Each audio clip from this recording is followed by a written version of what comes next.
On the day of our honeymoon departure, he unexpectedly handed me divorce papers. "I'm taking my whole family with me. If you don't like it, we'll get divorced," he stated bluntly. "Fine, but I'm still single, you know?" I screamed in my mind as he stood there dumbfounded. "Take that." My name is Emma, I'm 35 years old, and I work at a real estate company. I find my work fulfilling, and I've been lucky to have supportive colleagues. However, my personal life lacks any particular hobbies, and I've never had a boyfriend.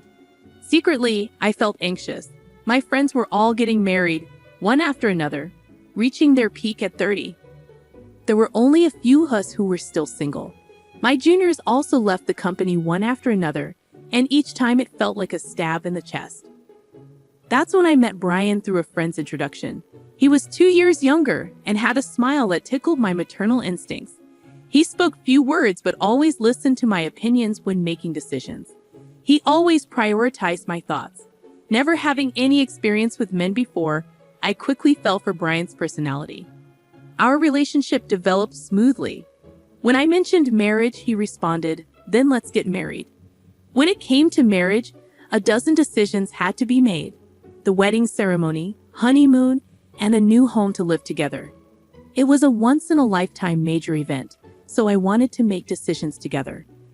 But no matter what we decided, he would always listen to my opinion, never expressing his own, just agreeing with me.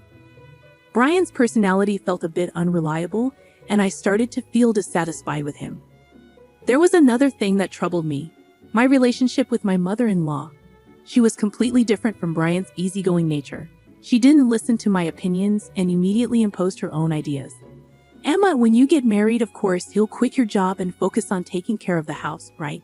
At your age, if you don't hurry, you won't be able to have children. Brian is working hard, so as a woman, you should focus on the family. It's the wife's duty to support her husband," she insisted when I went to greet her. She still held on to such old-fashioned ideas. The truth is, I earned more money than Brian. He didn't seem to think much about it and even told his parents. But his mother didn't seem to like it. "A woman who earns more than a man doesn't have any charm. Maybe you can't do any household chores, can you? A wife should be able to cook, do laundry, clean, and take care of her husband's health. Can you do that?" my mother-in-law said, looking down on me. If it were Brian saying that, it would be one thing, but coming from my mother-in-law, it felt different. It's not something to brag about, but I can manage all household chores since. I've been living alone for quite some time, and I have no intention of giving up my job after marriage. I want to prioritize myself as much as Brian. That's what I thought. But when my mother-in-law criticized me, instead of standing up for me, Brian nodded along with her statements. Because of that, I began to feel uneasy about him. Can I really rely on someone like this for the rest of my life? Well, Brian is younger than me after all. Maybe he'll become more reliable in the future. If this marriage falls through, I might never get married in my life. Anxiety and desires clash in my mind, swirling around in an endless conflict. However, time doesn't wait, even if I'm troubled. There are so many things I need to decide for the wedding: the destination for the honeymoon, applying for time off from work, and so on. The to-do list keeps piling up. With a sense of unease, I spend busy days preparing for both work and marriage. One day, I consulted Brian. "I think, considering our work, we can only take a long vacation at this time. So is it okay to have the honeymoon during this period?" "Yeah, I think it's fine," Brian replied. Both Brian and I have similar quiet periods at work. If we want to take a long vacation, this is the only timing we have. The problem is the wedding venue. The place I've always dreamed of is so popular that it's booked for over a year in advance. In that case, what about going on the honeymoon before the wedding? I suggested. I looked it up, and it seems some people do that. If we have the wedding first, it will be another 2 years before we can go on the trip. "If you're okay with that, Emma, then I'm fine with it too," Brian said. I thought Brian wouldn't object, but his easy agreement surprised me. At this rate, it seems like all my opinions will be accepted. For the honeymoon destination, the menu for the wedding, and the decoration of the venue, I do have a desire for Brian to express his own opinions a little, but it's better than being opposed.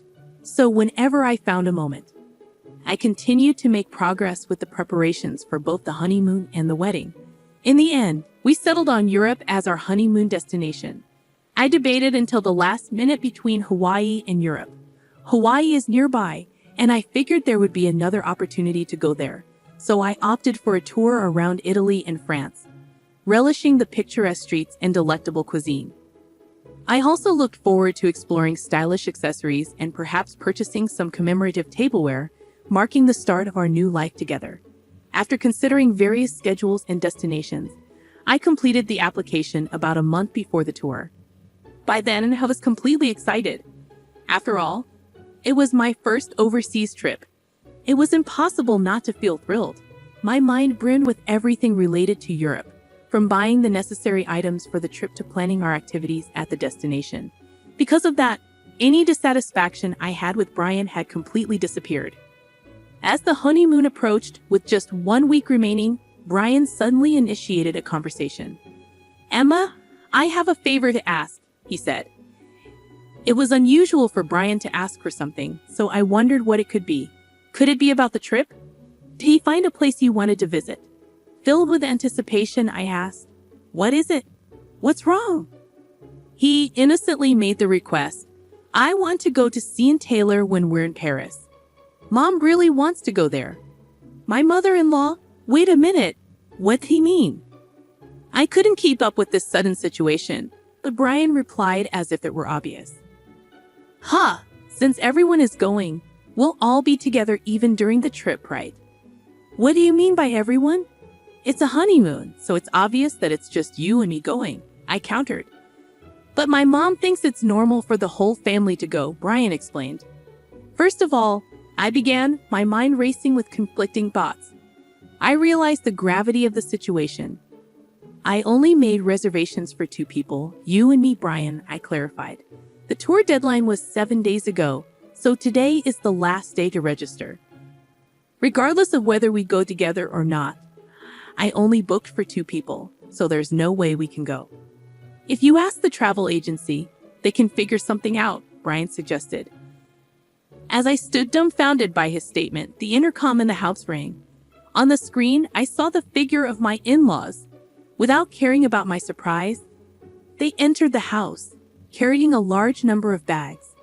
Ignoring my objections, my mother-in-law's eyes sparkled as she announced, "I thought I'd leave the luggage here since we are leaving soon.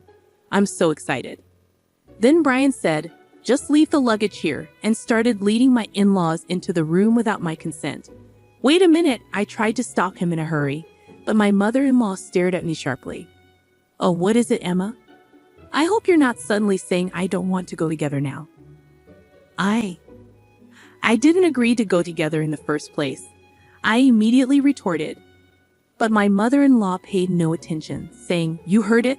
Just no, didn't you? But Brian always thought we would go together with you, right?" In response to my mother-in-law's flattering question, Brian replied with a simple, "Yeah." Taking advantage of his affirmation, my mother-in-law began to deny me. "It's normal for the husband's parents to go on the honeymoon. Don't you have such common sense? I hope you won't have any unpleasant experiences during the trip being with you since it's a special honeymoon. We want to make good memories, right? I'll make sure to drill some common sense into you during this week before we go on the trip," she continued. It's supposed to be a special honeymoon, drilling common sense into me, I thought. It felt like everything was being ruined. I clearly felt my blood boiling.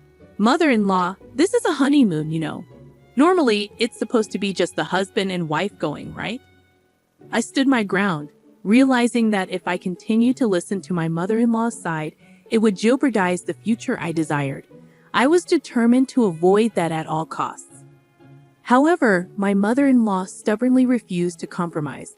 Not only that, but she also began to deny me. "The husband's parents are supposed to go on the honeymoon together. It's just common sense. I can't believe you dislike being with us. I thought we would become a family, but our common sense is different. You don't like me, and nothing seems to match." "How sad," she said, lowering her eyebrows in an artificial manner. The end of her words, "How sad," contained an underlying smirk. I was convinced that she was deliberately trying to trap me. That's how certain I was. Even Brian, without questioning, began to blame me based on my mother-in-law's words. Emma, what the hell? They're my parents. It's okay to go on a honeymoon together, isn't it? It's impossible. We've already made reservations for 2 people. Besides, I've never heard of families accompanying a honeymoon trip, I declared. Brian shouted angrily, as if picking a fight. I never thought you hated my parents so much, Emma. That's it. Just leave for today. He looked at me as if he couldn't believe what he was seeing. As Brian spoke, a wicked smile formed on my mother-in-law's face. Why does he always take his mother's side without listening to his spouse's opinion? Especially at a time like this, I wanted him to support my views. Before I could even react to his words, I found myself pushed out to the entrance.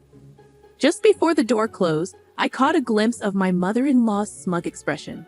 I was left outside, unable to do anything but stand there. Why am I being treated like the bad guy? Why does everything have to be ruined, including this precious trip?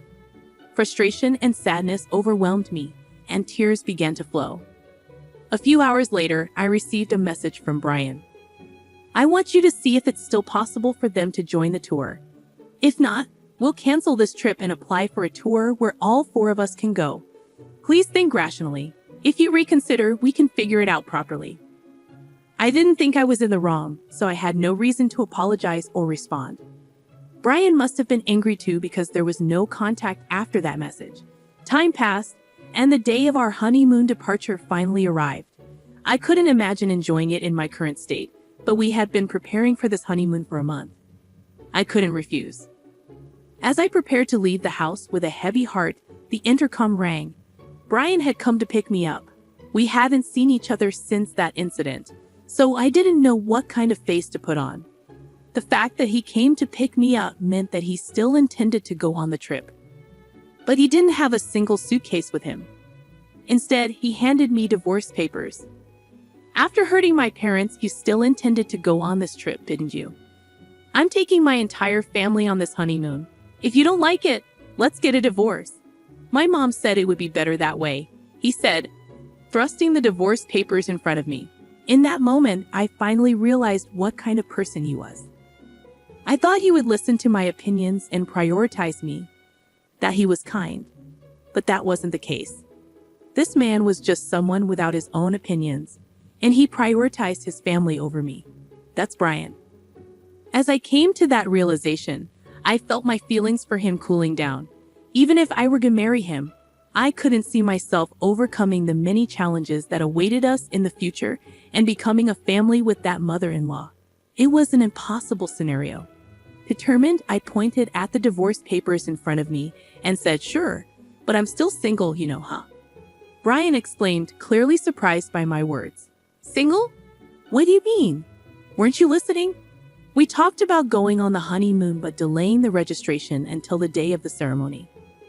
I made sure to get your permission, Brian. You know, you didn't forget, did you?